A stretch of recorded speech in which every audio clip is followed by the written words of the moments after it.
नमस्कार, आप देख रहे हैं आइडियल एक्सप्रेस। मैं हूं हिमांशु शेखर। बुलेटिन में सबसे पहले बात कर लेते हैं केंद्रीय गृह राज्य मंत्री नित्यानंद राय की। नित्यानंद राय ने बिहार के पूर्ववर्ती सरकारों की जमकर आलोचना की है। उन्होंने राजद पर जमकर निशाना साधा है। उन्होंने कहा कि लालू प्रसाद यादव के शासनकाल में बिहार में सिर्फ हिंसा और सामाजिक उन्माद था। लालू ने भूरा बाल साफ करो जैसा नारा देकर समाज में विभाजन और विद्वेष फैलाया था। उन्होंने आगे कहा कि आज बिहार में एनडीए सरकार के चलते सामाजिक सौहार्द और सबका विकास हो रहा है। प्रधानमंत्री नरेंद्र मोदी जब भी बिहार आते हैं नई योजनाएं और सौगातें लेकर आते हैं, जिससे राज्य का निरंतर विकास हो रहा है। इसके अलावा उन्होंने महाराष्ट्र में भाषा विवाद को लेकर कहा कि भारत एक बहुभाषी देश है और हम सभी भाषाओं का सम्मान करते हैं।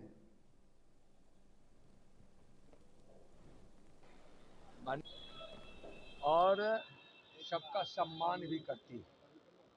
दुनिया की सबसे बड़ी पार्टी है भारतीय जनता पार्टी और देश के गांव-गांव कोने-कोने में है और इस देश में अनेकों भाषाएं बोली जाती है।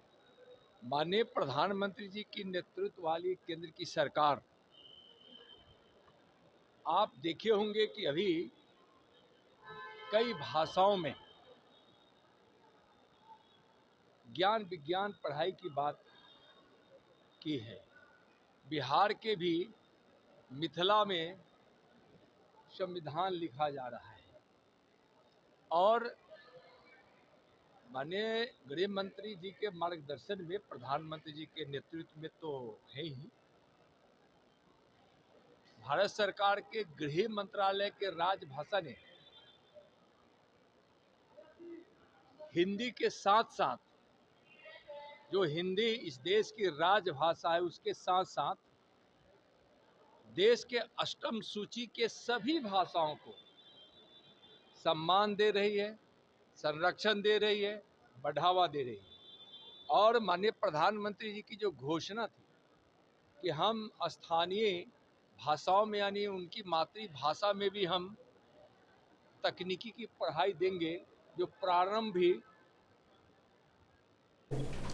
इधर कांग्रेस की राष्ट्रीय प्रवक्ता सुप्रिया श्रीने पटना पहुंची। कांग्रेस कार्यालय सदाकत आश्रम में उन्होंने प्रेस वार्ता कर नीतीश सरकार पर जमकर निशाना साधा। उन्होंने कहा कि बिहार में शासन करने वाले लोग को अपराध नहीं दिख रहा है। सरकार जघन्य अपराध करने वाले लोगों के संरक्षण में लगी हुई है। यह बिहार की जनता भी जानती है। पटना में बोरिंग कैनाल में दिन दहाड़े 8 राउंड फायरिंग के होते हैं और पटना की सरकार, बिहार की सरकार सुई टपक सन्नाटा, कोई कुछ कहने वाला ही नहीं है। इस तरह से अपराध है, इस तरह से रक्त रंजन है, इस तरह से लहू बहाया जा रहा है, कोई कहने वाला नहीं है। एक दिन नहीं बीतता है जब बिहार के अखबार में किसी बच्ची का रेप, किसी बच्ची की हत्या, किसी छोटे बच्चों के साथ कुकर्म सामने नहीं आते। और ये मैं नहीं बोल रही हूं, ये मोदी जी कह रहे हैं बिहार के मामले में, क्योंकि ये मोदी सरकार की एनसीआरबी के आंकड़े कोट कर रही हूं आपको। ये कांग्रेस दफ्तर में रिसर्च के आंकड़े नहीं है, ये केंद्र की एजेंसी एनसीआरबी के आंकड़े हैं और वो पूरी तरह से साफ है कि 2006 से 2022 के बीच में बिहार में क्या हुआ है। 2022 से लेकर 2022 के बीच में 323% वृद्धि हुई है अपराध के मामलों में। इसका संज्ञान कौन लेगा, इसका जवाब कौन देगा? सुशासन बाबू का जो ओढ़े रहते थे उस पर कौन जवाब देगा? बिहार राज्य उत्तर प्रदेश के बाद हत्या के मामलों में दूसरे नंबर पर है। हत्या की कोशिश के मामले में बिहार पूरे देश में दूसरे नंबर पे है। बिहार में हत्या, बलात्कार, अपहरण, फिरौती, डकैती के मामले 200% से ज्यादा बढ़े हैं। महिला अपराध, और इसके बारे में भी मैंने चर्चा की थी, 336% की वृद्धि हुई है इस दौरान और इनमें से 1,17,000 से ज्यादा मामले आज भी अदालतों में लंबित हैं। महिलाओं का सम्मान खोखले दावों से नहीं होता है, उनको सुरक्षित रखकर होता है। महिला अपहरण में 1000% से ज्यादा की वृद्धि। बच्चों के विरुद्ध अपराध में करीब 62,000 से ज्यादा बच्चे कुकर्म और दुष्कर्म का शिकार हुए। दलित उत्पीड़न के मामले में बिहार इस देश में नंबर 2 पर है। तो ना आप महिलाओं को सुरक्षित रख पा रहे हैं, ना बच्चों को रख पा रहे हैं, ना कारोबारियों को रख पा रहे हैं, ना दलित पिछड़े आदिवासियों को सुरक्षित रख पा रहे हैं। आप सुरक्षित किसको रख रहे हैं? आपके राज्य में सबसे सुरक्षित वो जघन्य अपराधी है जो आपके साथ मिलकर ये कर रहा है, आपके संरक्षण के चलते ये कर रहा है। लंबी एक फहरिस्त है, चाहे वो बक्सर की घटना हो, सहरसा की हो, पटना की हो, नालंदा की हो, आरा की हो, तमाम ऐसी घटनाएं, चाहे वो बेतिया हो, कटिहार हो, मुंगेर हो, जहां पर महिलाओं के साथ अपराध हुआ, जहां पर कारोबारियों के साथ अपराध हुआ, जहां पर दिन दहाड़े हत्याएं हुई। लेकिन आज भी आरोपी, आज भी जो लोग जिन्होंने इसको अंजाम दिया वो फरार है। 2-4 शूटर को पकड़कर सरकार अपनी पीठ थपथपाती है। ये साजिश कौन रच रहा है, इनके पीछे कितने बड़े बड़े अपराधी खड़े हैं, उनसे कोई सरोकार नहीं है। और अब बात कर लेते हैं पाकुड़ जिले के पुलिस की बेहतर प्रयास की। पाकुड़ जिले के हिरनपुर पुलिस ने एक सनसनीखेज हत्याकांड का खुलासा करते हुए महज 2 से 3 घंटे के भीतर 2 आरोपियों को गिरफ्तार कर न्यायिक हिरासत में भेज दिया। बता दें कि पकड़े गए आरोपी कोई और नहीं बल्कि पति पत्नी निकले, जिन्होंने प्रेम प्रसंग के चलते 16 वर्षीय युवक की बेरहमी से हत्या कर दी। पुलिस ने त्वरित कार्रवाई करते हुए टेक्निकल सेल और अन्य प्रमाणों के आधार पर चौंकाने वाले तथ्यों का पर्दाफाश किया। जांच में यह स्पष्ट हुआ कि मामला प्रेम प्रसंग से जुड़ा है, जिसमें युवक की हत्या की गई। ग्राम तुरसाडीह में एक डेड बॉडी मिलने की सूचना प्राप्त हुई थी। सूचना प्राप्त होने के उपरांत मामले का छानबीन और संवेदनशीलता के आधार पर हमने एक टीम गठन किया। तकनीकी और मानवीय साक्ष्य के आधार पर घटना के महज 2-3 घंटे में इस कांड की उद्भेदन की गई और इस घटना में गला दबाकर अभियुक्तों के द्वारा मृतक को हत्या की गई थी। वो गमछा और मृतक का मोबाइल फोन घटनास्थल से बरामद किया गया। मामला क्या था सर? मामला प्रेम प्रसंग का है। कहाँ पर हत्या किया गया था? ये तुरसाडीह गांव में हडम्बा डंगाल पोखर है। और अब बात उड़ीसा की, जहां की एक 10वीं में पढ़ने वाले छात्र ने स्कूल के हॉस्टल से कूदकर जान दे दी। उड़ीसा के चंपुआ में स्थित केरला इंग्लिश मीडियम स्कूल के हॉस्टल के 3री मंजिल से 10वीं कक्षा के एक छात्र ने छलांग लगा दी। मौके पर ही छात्र की मौत हो गई। छात्र की पहचान झारखंड के खरसावां निवासी कृष्णा प्रधान के रूप में हुई है। इस घटना का सीसीटीवी फुटेज सामने आया है। चंपुआ पुलिस ने शव को कब्जे में लेकर पोस्टमार्टम के लिए चंपुआ अनुमंडल अस्पताल भेजा है। पुलिस घटना की जांच में जुटी है। घटना के कारणों का अब तक पता नहीं चल पाया है।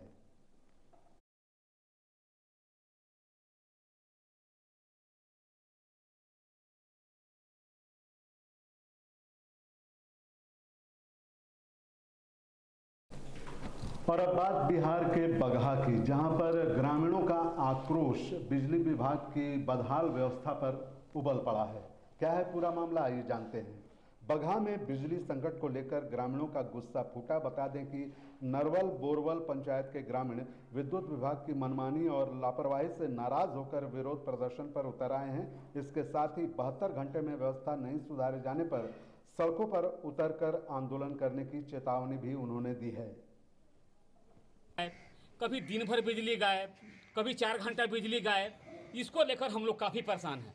हम लोग ने विभाग के लोगों को इसकी जानकारी दी कि हमारी जो बिजली व्यवस्था है इसको सही किया जाए। स्थिति क्या होता है कि जब बिजली कट जाता है और हमारे उपभोक्ता, हम चाहे कोई अगर उनसे हम लोग बात करते हैं तो स्विच ऑफ रहता है और जो भी बिजली कर्मी हैं वो कोई सही जवाब नहीं देते हैं और हम लोग को लगातार परेशानी हो रहा है। इस परेशानी को लेकर आज सभी हम लोग ग्रामीण बैठे हुए हैं और आज हम लोगों ने निर्णय लिया है और विभाग के लोगों से बात हुआ है, एसडीओ साहब से बात भी हुआ है। वो बोले हैं कि हम व्यवस्था सही करेंगे। अगर वो व्यवस्था सही नहीं करेंगे तो निश्चित रूप से हम लोग जो भी ग्रामीण हैं हम लोग रोड पर उतरेंगे, सड़क जाम करना होगा सड़क जाम करेंगे और बहुत बड़ा आंदोलन हम लोग भी कर सकते हैं। इसको लेकर हम लोग ये भी डिमांड लगाए हैं कि इसके पूर्वज हम लोग को बगहा से लाइन मिलता था। बोरवल नरवल के जो भी लोग हैं, ये पंचायत के जो लोग हैं, हम लोग को बगहा से लाइन मिलता था और बाद में इसको काट कर हम लोग को सेमरा से जोड़ दिया गया, जिसका खामियाजा हम लोग को भुगतना पड़ रहा है। हम लोग पैसा हम लोग एडवांस देते हैं तब बिजली जलाते हैं। स्थिति क्या है, पैसा तो हम पूरा देते हैं, बिजली मिल रही है सभी लोगों को, लेकिन बिजली मिल कहाँ रही है। 12-12 घंटे बिजली कटआउट रह रही है, 4 घंटे कट रही है, 12 घंटे कट रही है, 6 घंटे कट रही है।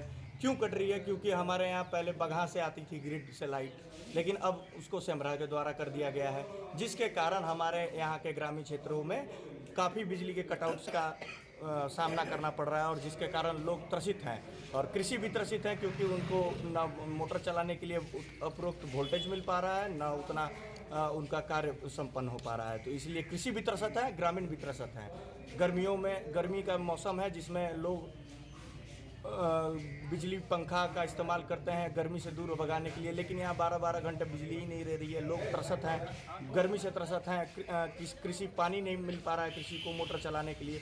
यही सब सारी समस्याएं हैं। क्या नाम है? विपुल प्रकाश गिरी नाम हुआ मेरा। और अब बात कर लेते हैं भोजपुर जिले की। आखिर क्यों वहां के 80 लोगों के चेहरे पर खुशी दिखी? ऑपरेशन मुस्कान के तहत जिले में 80 लोगों के चेहरे पर खुशी दिखी। भोजपुर पुलिस ने लोगों को उनके खोए हुए मोबाइल वापस दिए। ये मोबाइल उनके मालिकों को लौटा दिए गए हैं। भोजपुर एसपी श्रीराज ने बताया कि 12 जनवरी से अभी तक भोजपुर पुलिस ने 255 से ज़्यादा मोबाइल बरामद किए हैं, जिसकी कीमत लगभग 60 लाख रुपए आंकी गई है। आज ऑपरेशन मुस्कान के तहत कुल 80 मोबाइल जो कि गिर गए थे या गुम हो गए थे, उसको रिकवर कराते हुए उनके स्वामी को सौंपा जा रहा है। माह जनवरी से लेकर अब तक कुल 255 मोबाइल को बरामद किया गया है, जिसका बाजार मूल्य लगभग 60 लाख रुपया इन लोगों को सौंपा जा रहा है। इसमें हमारी टीम ने प्रशंसनीय कार्य किया है, इन सभी को बधाई। आज ऑपरेशन मुस्कान के तहत कुल 80 मोबाइल जो कि गिर गए थे या गुम हो गए थे, उसको रिकवर कराते हुए उनके स्वामी को सौंपा जा रहा है। माह जनवरी से लेकर अब तक कुल 255 मोबाइल को बरामद किया गया है, जिसका बाजार मूल्य लगभग 60 लाख रुपया इन लोगों को सौंपा जा रहा है। इसमें हमारी टीम ने प्रशंसनीय कार्य किया है, इन सभी को बधाई। इस बुलेटिन में फिलहाल इतना ही। मुझे दीजिए इजाजत। बने रहिए आइडियल एक्सप्रेस के साथ। नमस्कार।